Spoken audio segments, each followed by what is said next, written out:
નમસ્તે વિદ્યાર્થી મિત્રો. ધોરણ 10 વિષય સામાજિક વિજ્ઞાન પ્રકરણ 15 આર્થિક વિકાસ ભાગ 2.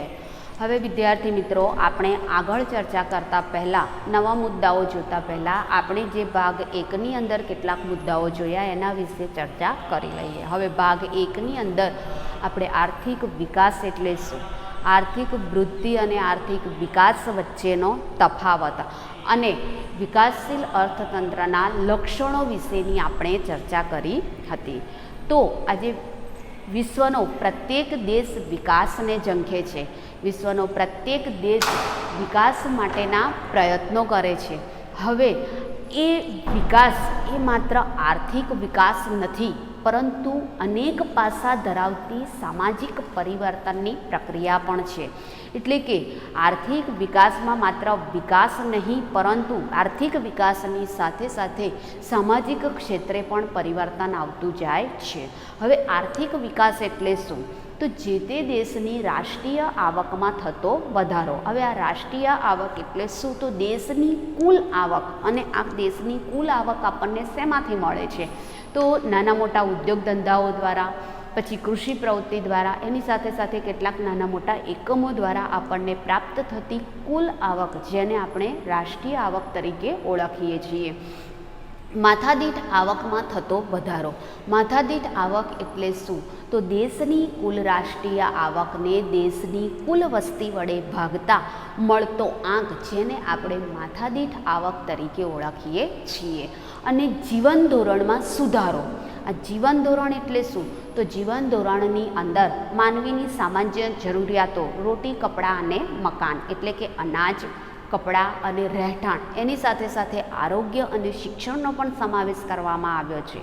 તો એમાં સુધારો થાય છે, એટલે કે જીવન ધોરણમાં સુધારો થવો, જેને આપણે આર્થિક વિકાસ કહીએ છીએ. તો આર્થિક વિકાસ એટલે શું?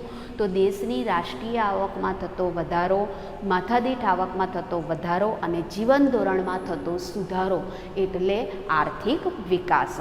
ભારત એ વિકાસશીલ દેશ છે, પરંતુ આજે ભારતે ઔદ્યોગિકરણની દિશામાં હરણફાળ ભરી છે, અને ઉદ્યોગોની સ્થાપના થતાં ભારતે પોતાના આર્થિક વિકાસના દરને ધીમે ધીમે ઊંચો લઈ જવાનો પ્રયત્ન કરી રહ્યો છે, જેને લીધે આપણા ભારત દેશમાં વસતા લોકોના જીવન ધોરણમાં સુધારો આવી રહ્યો છે. ભારતના સામાન્ય લોકો સુધી અનાજ, કપડાં, રહેઠાણ, આરોગ્ય અને શિક્ષણ જેવી સુવિધાઓ આપણે પહોંચાડી શક્યા છીએ. આજે કોઈપણ વ્યક્તિ આવી પ્રાથમિક સુવિધાઓથી વંચિત રહેલો જોવા મળતો નથી.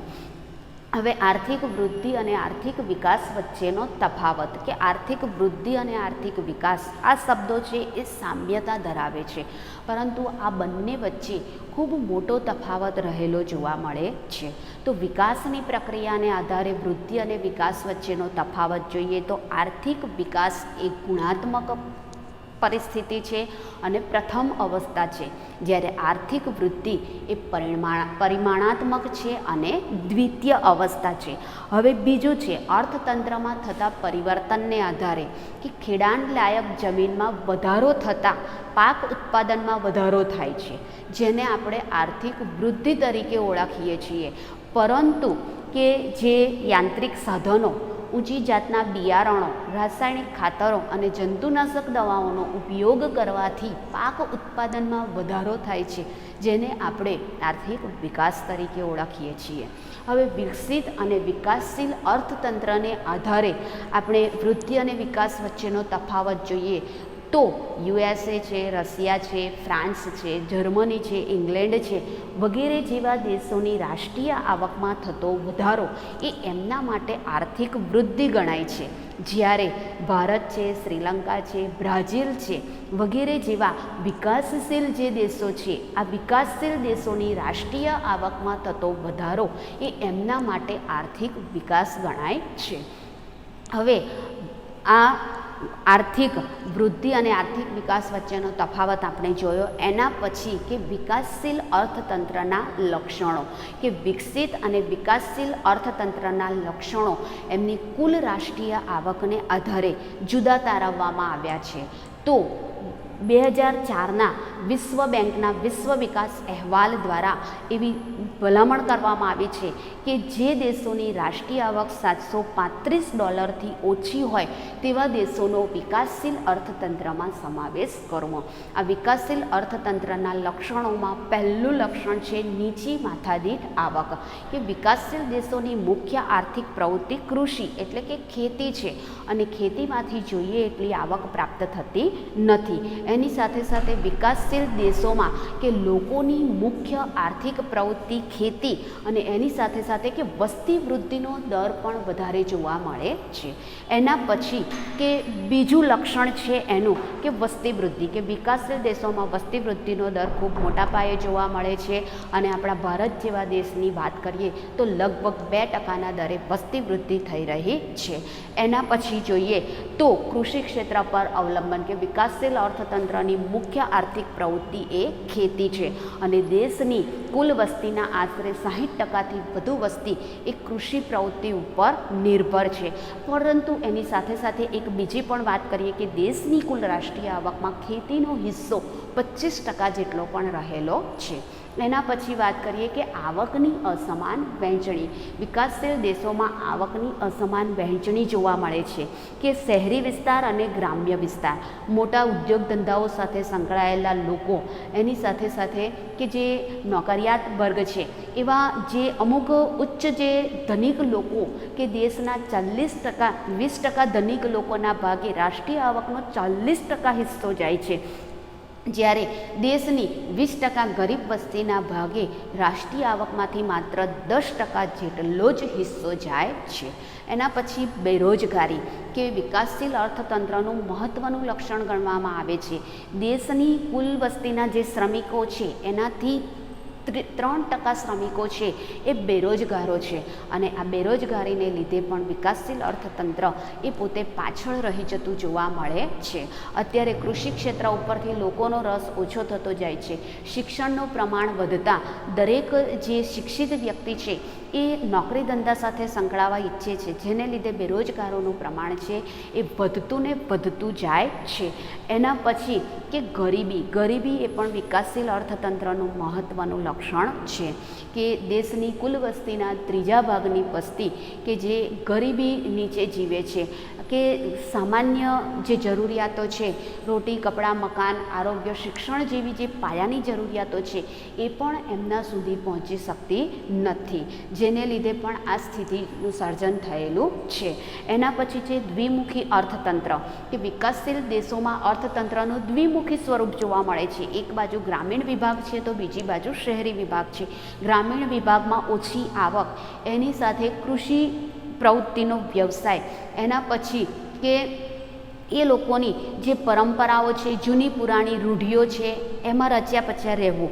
જ્યારે શહેરી વિસ્તારની વાત કરીએ તો આધુનિક સુવિધાઓથી સજ્જ એવું વૈભવશાળી જીવન, ઉદ્યોગ ધંધા જેવા ઉચ્ચ એકમો સાથે સંકળાયેલા લોકો, જેને લીધે પણ આ અર્થતંત્રમાં ખૂબ જ મોટો તફાવત જોવા મળે છે. એના પછી છે કે પાયાની અપર્યાપ્ત સેવાઓ, કે વિકાસશીલ દેશોમાં મોટા ભાગે કે લોકોને પોતાની જે પાયાની જરૂરિયાતો છે, અનાજ, રહેઠાણ, પછી આરોગ્ય, શિક્ષણ, બેન્કિંગ સેવા, સંદેશા વ્યવહારની સેવા, પરિવહનની સેવા, આ બધી સેવાઓ છે એ મોટા ભાગે પહોંચાડી શકવી અશક્ય હોય છે અથવા તો મુશ્કેલ હોય છે, જેને લીધે પણ અર્થતંત્ર એ પાછળ પડતું જોવા મળે છે. એના પછી છે આંતરરાષ્ટ્રીય વ્યાપારનું સ્વરૂપ, કે દરેક દેશ, વિશ્વનો દરેક દેશ આજે આયાત નિકાસના વ્યાપાર સાથે સંકળાયેલો હોય છે. હવે વિકાસશીલ દેશોની મુખ્ય આર્થિક પ્રવૃત્તિ એ ખેતી છે. ખેત પેદાશો અને બાગાયતી પેદાશોની નિકાસ કરે છે, જેના દ્વારા આવક ઓછી પ્રાપ્ત થાય છે, જ્યારે ઔદ્યોગિક યંત્રો અને મોટી યંત્ર સામગ્રી અને ઔદ્યોગિક ઓજારોની આયાત કરવી પડે છે અને જેની પાછળ ખર્ચ વધારે કરવો પડતો હોય છે. એટલે કે આપણે આયાત પાછળ વધુ ખર્ચ કરવો પડે છે અને નિકાસમાંથી આપણને ઓછી આવક પ્રાપ્ત થાય છે, જેને લીધે પણ આ વિકાસશીલ અર્થતંત્રનું માળખું થોડું પછાત જોવા મળે છે. હવે આપણે જોઈશું કે આર્થિક અને બિન આર્થિક પ્રવૃત્તિ, કે આપણે ભારતીય અર્થકરણના માળખા વિશે ચર્ચા કરતાં પહેલાં આ આર્થિક પ્રવૃત્તિ અને બિન આર્થિક પ્રવૃત્તિ એ શું છે એ જાણવું ખૂબ જરૂરી છે. તો આર્થિક પ્રવૃત્તિ એટલે શું? તો આવક મેળવવા કે ખર્ચ કરવાના હેતુથી કરવામાં આવતી પ્રવૃત્તિ, જેને આર્થિક પ્રવૃત્તિ તરીકે ઓળખવામાં આવે છે. જેમ કે શિક્ષક છે, ડૉક્ટર છે, વકીલ છે, નર્સ છે કે પછી ખેડૂત છે, ખેતમજૂરો છે, એ જે તે પ્રવૃત્તિ કરે છે એની પાછળ એનો હેતુ એ આવક મેળવવાનો હોય છે. એના પછી છે બિન આર્થિક પ્રવૃત્તિ, કે જે પ્રવૃત્તિ કરવા પાછળનો હેતુ આવક મેળવવાનો કે ખર્ચ કરવાનો હોતો નથી. આવી પ્રવૃત્તિને બિન આર્થિક પ્રવૃત્તિ તરીકે ઓળખવામાં આવે છે. જેમ કે માતા પોતાના બાળકને ઉછેરે છે, તો માતાને પોતાના બાળકના ઉછેર પાછળ એનો કોઈ સ્વાર્થ વૃત્તિ હોતી નથી. એના પછી કે કોઈ વ્યક્તિ પોતે નિસ્વાર્થ વૃક્ષોનો ઉછેર કરે છે. એવી જ રીતે કે ડૉક્ટર ફી લીધા વગર ગરીબ દર્દીઓની સારવાર કરે છે અને કેટલાક વ્યક્તિઓ સમાજ સેવાના કાર્યો કરે છે. આવી રીતે કે આવક મેળવવા કે ખર્ચ કરવાનો હેતુ જે પ્રવૃત્તિ પાછળ હોતો નથી એવું પ્રવૃત્તિને બિન આર્થિક પ્રવૃત્તિ તરીકે ઓળખવામાં આવે છે. હવે આપણે જોઈશું ભારતીય અર્થકરણનું માળખું, કે આ અર્થતંત્રમાં થતી વિવિધ આર્થિક પ્રવૃત્તિ કે વિવિધ વ્યવસાયોને આધારે ભારતીય અર્થતંત્રના માળખાને 3 ભાગમાં વહેંચવામાં આવ્યું છે. અને આ ભારતીય અર્થતંત્રના માળખાને વ્યવસાયિક માળખા તરીકે પણ ઓળખવામાં આવે છે, જેમાં 3 ભાગ છે: પ્રાથમિક ક્ષેત્ર, માધ્યમિક ક્ષેત્ર અને સેવા ક્ષેત્ર. તો પ્રાથમિક ક્ષેત્રમાં ખેતી, પશુપાલન, મરઘા બતક ઉછેર, એના પછી કાચી ધાતુઓનું ખોદકામ વગેરે જેવી પ્રવૃત્તિઓનો સમાવેશ કરવામાં આવે છે. વિકાસશીલ દેશોમાં પ્રાથમિક ક્ષેત્રનું પ્રભુત્વ વિશેષ જોવા મળે છે અને પ્રાથમિક ક્ષેત્રનો હિસ્સો રાષ્ટ્રીય આવકમાં જોવા મળતો હોય છે. પરંતુ આજે સેવા ક્ષેત્ર અને માધ્યમિક ક્ષેત્રનો વ્યાપ વધતા પ્રાથમિક ક્ષેત્રનું પ્રભુત્વ ધીમે ધીમે ઓછું થતું જાય છે. એના પછી બીજું છે માધ્યમિક ક્ષેત્ર, કે નાના મોટા યંત્રો, બાંધકામની પ્રવૃત્તિ, પછી વીજળી, ગેસ, પાણી પુરવઠો વગેરે જેવી પ્રવૃત્તિઓ સાથે સંકળાયેલી જે ધંધાઓ છે એનો સમાવેશ છે એ માધ્યમિક ક્ષેત્રમાં કરવામાં આવે છે. ટૂંકમાં માધ્યમિક ક્ષેત્ર એટલે નાના મોટા પાયા પરના ઉદ્યોગો, અને જેના દ્વારા અર્થકરણમાં કે આવક વધુ મેળવી શકાય છે. હવે આ માધ્યમિક ક્ષેત્રને આપણે ટૂંકી ભાષામાં કહીએ તો ટાંકણીથી માંડી અને અણુશસ્ત્રોનું ઉત્પાદન સુધીના ઉદ્યોગો કે જેને આપણે માધ્યમિક ક્ષેત્રમાં સમાવેશ કરીએ છીએ. પરંતુ જે મોટા પાયા પરના ઉદ્યોગો છે જેમાં ઉત્પાદન યંત્ર દ્વારા થાય છે અને જેમાં માનવીને રોજગારી મળી શકતી નથી, એવા ઉદ્યોગોનો સમાવેશ માધ્યમિક ક્ષેત્રમાં કરવામાં આવ્યો નથી. એટલે માધ્યમિક ક્ષેત્ર એટલે ઉદ્યોગ ધંધા સાથે સંકળાયેલું ક્ષેત્ર, અને માધ્યમિક ક્ષેત્રનો હિસ્સો પણ રાષ્ટ્રીય આવકમાં જોવા મળે છે. એના પછી છે સેવા ક્ષેત્ર, કે વ્યાપાર છે, વાહન વ્યવહાર છે, સંદેશા વ્યવહાર છે, શિક્ષણ છે, આરોગ્ય છે, બેન્કિંગ સેવા છે, વીમો છે, મનોરંજનની સેવા છે, આ વગેરે જેવી પ્રવૃત્તિઓનો સમાવેશ એ સેવા ક્ષેત્રમાં કરવામાં આવે છે. જેમ કે ટપાલી ટપાલ લઈને આવે છે તો એક પ્રકારની સેવા કરે છે, પણ એની સામે એને આવક મળે છે. બરાબર. શિક્ષક પોતે ભણાવે છે, પણ ભણાવે છે એની સામે એને પોતાને આવક થતી હોય છે. તો એવી જ રીતે ડૉક્ટર દર્દીની સારવાર કરે છે તો એને પણ એ રીતે આવક થતી હોય છે. એટલે સેવા પણ થાય છે અને એની સાથે સાથે એમાં સેવા પ્રવૃત્તિ પાછળથી એને આવક પણ મળતી હોય છે. તો સેવા ક્ષેત્રની અંદર આ બધી બાબતોનો સમાવેશ કરવામાં આવે છે. અને ભારતીય અર્થકરણમાં પ્રાથમિક ક્ષેત્ર, માધ્યમિક ક્ષેત્ર અને સેવા ક્ષેત્ર, આ ત્રણેય ક્ષેત્રમાં સેવા ક્ષેત્રનો હિસ્સો સૌથી વધારે જોવા મળે છે. અને સેવા ક્ષેત્ર સાથે સંકળાયેલા લોકોની સંખ્યા પણ ખૂબ વધારે પડતી જોવા મળતી હોય છે. હવે આપણે જોઈશું ઉત્પાદનના સાધનો, કે કુદરતી સંપત્તિ અને શ્રમની મદદથી ચીજવસ્તુ અને સેવાઓનું ઉત્પાદન કરવાનું જે કાર્ય છે એ કાર્યો અનેકવિધ કાર્યો છે, પણ એમાંથી અમુક જ બાબતોનો સમાવેશ અહીંયા કરવામાં આવેલો છે. જેમ કે ખેતી કરવી છે, આ ખેતી પ્રવૃત્તિ પાછળ આપણે ટ્રેક્ટરનો ઉપયોગ કરીએ, બળદનો ઉપયોગ કરીએ, પછી બિયારણોનો ઉપયોગ કરીએ, દાંતરડાનો ઉપયોગ કરીએ, બરાબર, પછી જમીનનો ઉપયોગ કરીએ છીએ.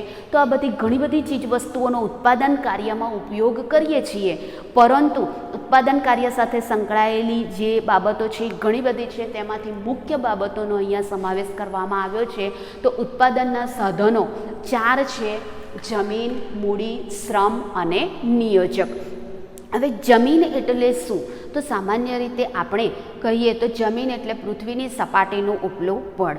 પણ અહીંયા અર્થશાસ્ત્રની પરિભાષામાં જો જમીનનો આપણે અર્થ લઈએ તો કુદરતે સર્જેલી અને વિનામૂલ્યે પ્રાપ્ત થતી તમામ સંપત્તિ કે જેનો ઉપયોગ આવક મેળવવા માટે કરવામાં આવે છે, જેને આપણે જમીન તરીકે ઓળખીએ છીએ. કુદરત દ્વારા સર્જાયેલી અને વિનામૂલ્યે પ્રાપ્ત થતી તમામ સંપત્તિ કે જેનો ઉપયોગ આવક મેળવવા માટે કરવામાં આવે છે, જેને જમીન કહેવામાં આવે છે. દાખલા તરીકે કુદરત દ્વારા સર્જન થયેલું નદીઓ છે, તળાવો છે, જંગલો છે, પહાડો છે, પૃથ્વીના પેટાળમાંથી મળતી વિવિધ પ્રકારની ખનિજો છે, આ બધાનો સમાવેશ જમીન તરીકે કરવામાં આવે છે અને જેમાંથી આપણે આવક મેળવી શકીએ છીએ. જેમ કે કોઈક નદી છે, નદીના પાણીનો આપણે સિંચાઈ તરીકે ઉપયોગ કરી શકીએ છીએ. ખેતરમાં સિંચાઈ માટે ઉપયોગ કરીશું તો પાક ઉત્પાદન થશે અને પાક ઉત્પાદન થશે તો આપણને આવક મળશે. એવી જ રીતે પૃથ્વીના પેટાળમાં રહેલી કાચી ખનિજ જેને બહાર કાઢવામાં આવે છે, એનું શુદ્ધિકરણ કરવામાં આવે છે, એના પછી એમાંથી જે તે ચીજવસ્તુઓ બનાવવામાં આવે છે અને આ ચીજવસ્તુઓનો વ્યાપાર થતાં આપણને એમાંથી આવક મળે છે. એવી જ રીતે નદીઓનું પાણી આપણને જળમાર્ગ તરીકે ઉપયોગી છે. તો જળમાર્ગ તરીકે પણ નદીઓ ઉપયોગી છે અને જળમાર્ગને લીધે પણ આપણને આવક થતી હોય છે. એના પછી છે મૂડી. તો ઉત્પાદન કાર્યમાં ઉપયોગમાં લેવાતા માનવ સર્જિત સાધનો કે જેને આપણે મૂડી તરીકે ઓળખીએ છીએ. કાચો માલ છે, યંત્રો છે, મકાનો છે, ઓજારો છે, જેનો સમાવેશ આપણે મૂડી તરીકે, કે આપણને જે કુદરત દ્વારા વિનામૂલ્યે પ્રાપ્ત થયેલી સંપત્તિ છે એની સાથે આપણે કાર્ય કરવા માટે જે તે માનવ સર્જિત સાધનોનો ઉપયોગ કરીએ છીએ. જેમ કે પૃથ્વીના પેટાળમાંથી ખનિજો બહાર કાઢવા માટે આપણે યાંત્રિક સાધનોનો ઉપયોગ કરવો પડતો હોય છે.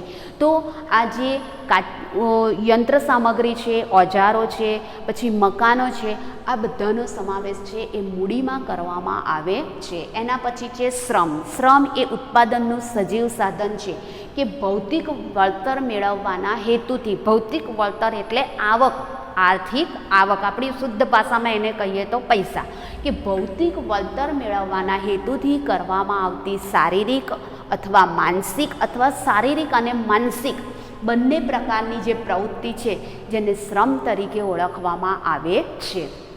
ડૉક્ટર, વકીલ, ખેડૂત, ખેતમજૂરો, શિક્ષકો, નર્સો વગેરેની જે પ્રવૃત્તિ છે એ લોકો જે પ્રવૃત્તિ કરે છે એને શ્રમ તરીકે ઓળખવામાં આવે છે. આપણે બધા જે પ્રવૃત્તિ કરીએ છીએ, હું એક શિક્ષક છું, હું ભણાવું છું, તો એની પાછળનો મારો હેતુ છે કે મને અહીંથી પગાર મળશે. તો એવી જ રીતે ટૂંકમાં ભૌતિક વળતર મેળવવાના હેતુથી કરવામાં આવતો શારીરિક અથવા માનસિક અથવા શારીરિક અને માનસિક બંને પ્રકારનો શ્રમ, બંને પ્રકારની પ્રવૃત્તિ. હવે નિયોજક, કે જમીન, મૂડી અને શ્રમનું કુશળતાપૂર્વક સંયોજન કરનાર, જેને આપણે નિયોજક કહીએ છીએ. ઉત્પાદનના મુખ્ય ઉપરના 3 સાધનો જમીન, મૂડી અને શ્રમ, 3 પ્રકારનું કુશળતાપૂર્વક સંયોજન કરનાર ને આપણે નિયોજક કહીએ છીએ. નિયોજક એટલે સંસ્થાનો માલિક અથવા વડો, અને જમીન, મૂડી અને શ્રમને કુશળતાપૂર્વક જોડવાની પ્રક્રિયાને નિયોજન તરીકે ઓળખવામાં આવે છે. તો વિદ્યાર્થી મિત્રો, આપણે આજનું જે ચેપ્ટર છે એ અહીંયા પૂર્ણ કરીએ છીએ. હવે પછી આગળના જે મુદ્દાઓ છે એની ચર્ચા આવતા વિડીયો લેક્ચરમાં કરીશું.